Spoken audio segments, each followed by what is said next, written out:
The tournament announced her name in the draw, and the internet in the Philippines crashed.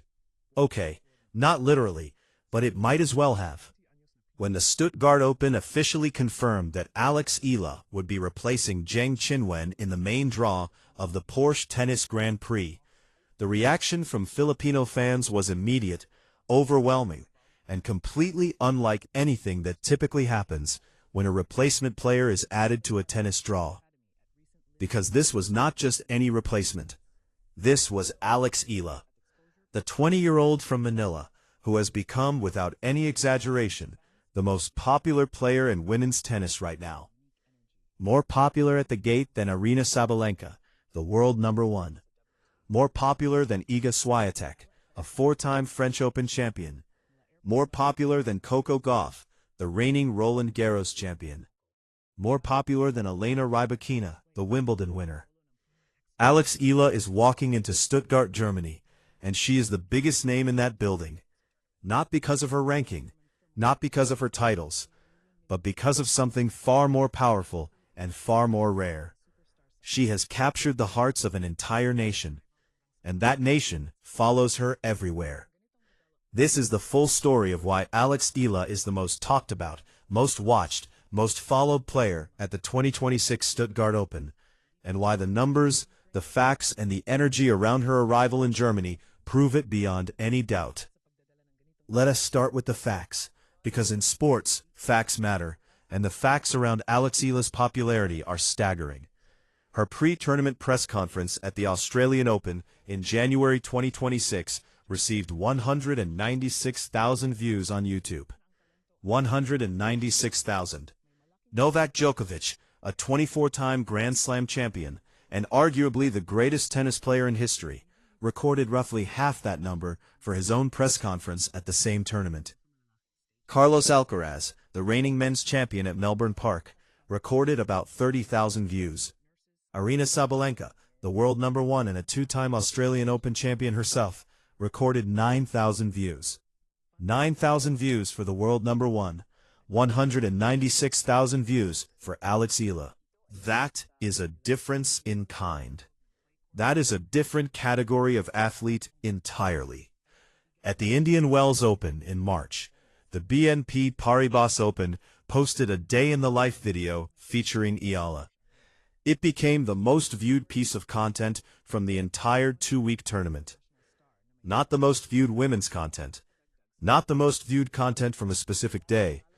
The most viewed content from the entire tournament. ESPN called it the Eala Tour, a deliberate reference to the cultural phenomenon of Taylor Swift's Eras Tour. Because wherever Eala goes, she brings a crowd that sells out arenas, fills practice courts, and creates an atmosphere that resembles a concert more than a tennis tournament. At the Australian Open, hundreds of fans were turned away from Court 6 because there was simply no room. A line stretched several hundred yards through the grounds at Melbourne Park for a first-round match between a first-time Australian Open main draw player and a player ranked below the top 100. The BBC reported that thousands of Filipinos had descended on Melbourne Park, creating a logjam outside the court. Tournament organizers were caught off guard.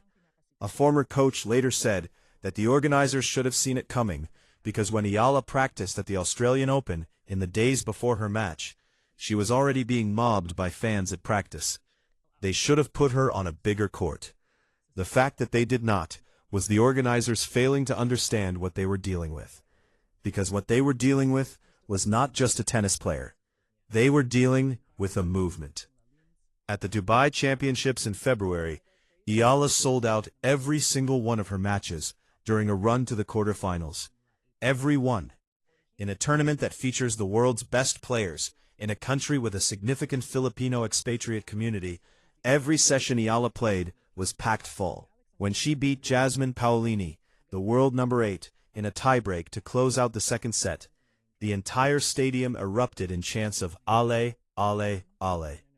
Olympic gold medalist Monica Puig, watching from the sidelines, called what she witnessed absolutely wild. She said the Filipino fans were loud, passionate, and suffering along with Eala on every point, as if they themselves were the ones playing the match.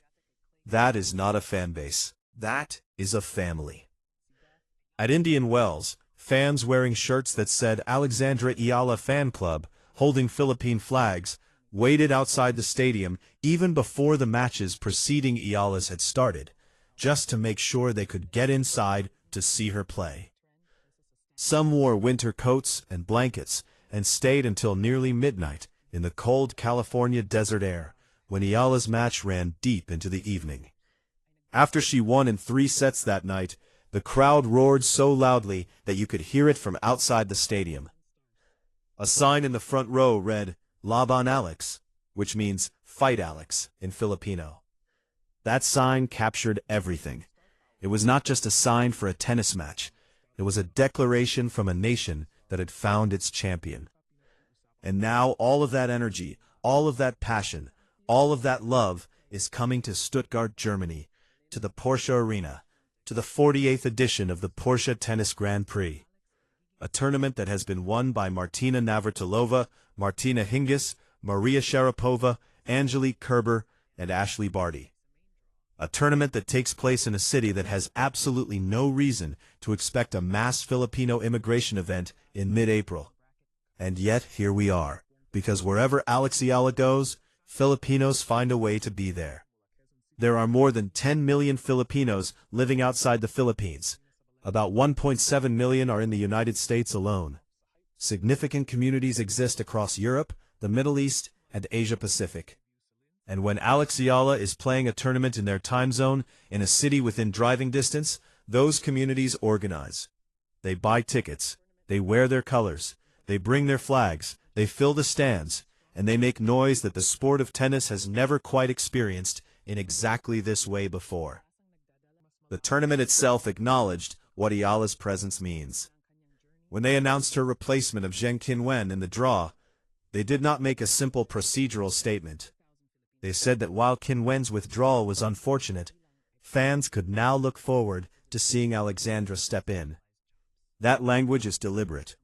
That is a tournament organization that understands the commercial and cultural value of having Alex Eala in their draw. It is a tournament that knows her name brings attention, ticket sales, social media engagement, and a kind of electric atmosphere that every sporting event wants, and very few know how to manufacture.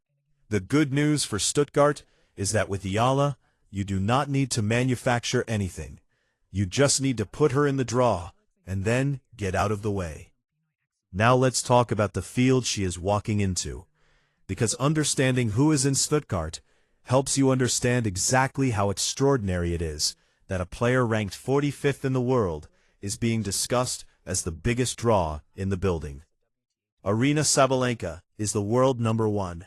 She has been to the Stuttgart final 4 times and never won. This year she is coming back to try again. Iga Swiatek is a 4-time French Open champion and a 2-time Stuttgart champion. Coco Gauff is the reigning Roland Garros champion and the world #3. Elena Rybakina won Wimbledon in 2022 and has been one of the most dangerous players on tour ever since. Jasmine Paolini was a finalist at the French Open in 2024. Mira Andreeva is one of the most exciting young players in the game. The Stuttgart draw reads like the most glamorous guest list in women's tennis. And somehow, the player everyone is talking about, the player whose presence was announced with the most excitement, the player whose fans are already making travel plans and booking hotels in Germany, is Alex Eala. She is ranked 45th. She has 0 WTA titles at the tour level. She has never won on clay at the WTA 500 level or above.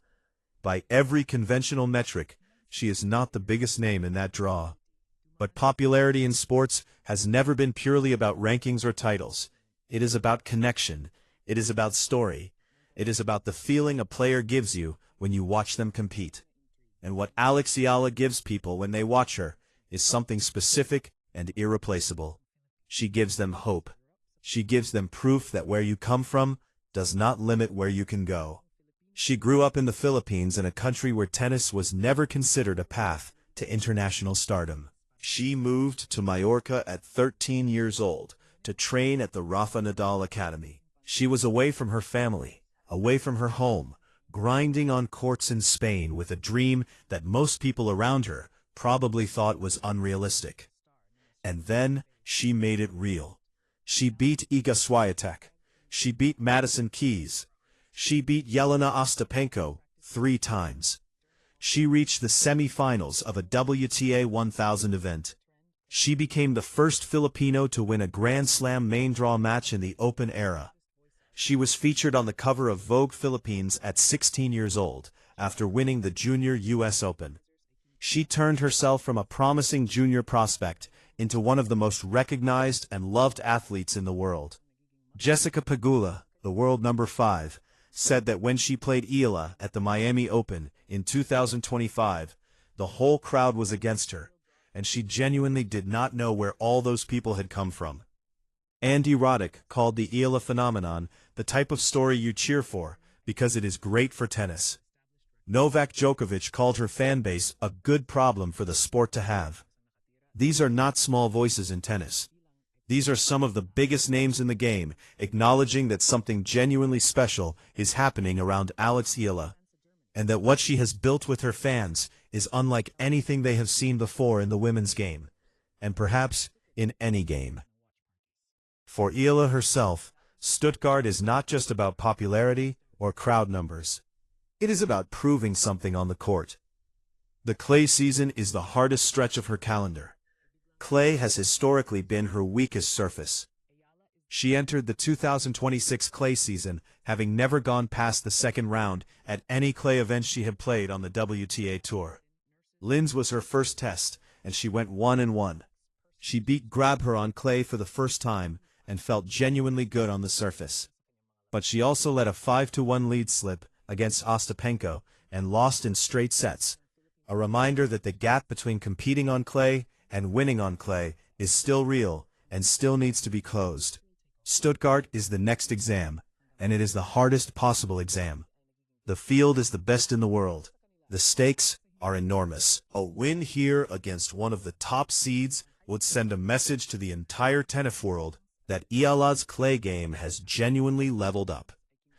A deep run would make people stop and reassess her chances at Roland Garros in a way that no result in Linz could have done. She is also chasing something personal in Stuttgart. She mentioned that this will be her first WTA 500 event on clay, and she said the fact that she qualified for it says a lot about how much she has improved since last year. That kind of self-awareness, that ability to measure her own growth honestly and without false modesty, is part of what makes her so compelling to follow. She knows where she started, she knows how far she has come, and she knows how much further she wants to go. There is one more thing worth understanding about why Alex Eala is the biggest star in Stuttgart right now. It is something that former tennis player and Olympic gold medalist Monica Puig said about Eala's fans, and it might be the most insightful observation anyone has made about this entire phenomenon. She said that the Filipino fans show up for Eala regardless of whether they know tennis. They are not coming because they are tennis experts who appreciate her technical game or her tactical improvements on clay. They are coming because she is theirs. She is the face of their country in a sport that has never had a Filipino face before. They are coming because she represents something that goes beyond sports. She represents the idea that a girl from Manila, from a country of over 100 million people, that has never produced a WTA title holder, can walk onto the most prestigious courts in the world and belong there completely. And when they see her win, they do not just see a tennis player winning a match. They see themselves winning. That is why Aryna Sabalenka, for all her world number 1 status, is not the biggest star in Stuttgart this week.